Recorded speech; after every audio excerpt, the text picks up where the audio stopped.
అతని రాకకై అంతరంగమే పాలసాంద్రమై పరవశించేను పాలసాంద్రమై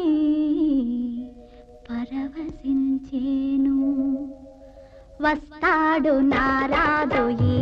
రోజు తానే వస్తాడు నెలరాజు ఈ రోజు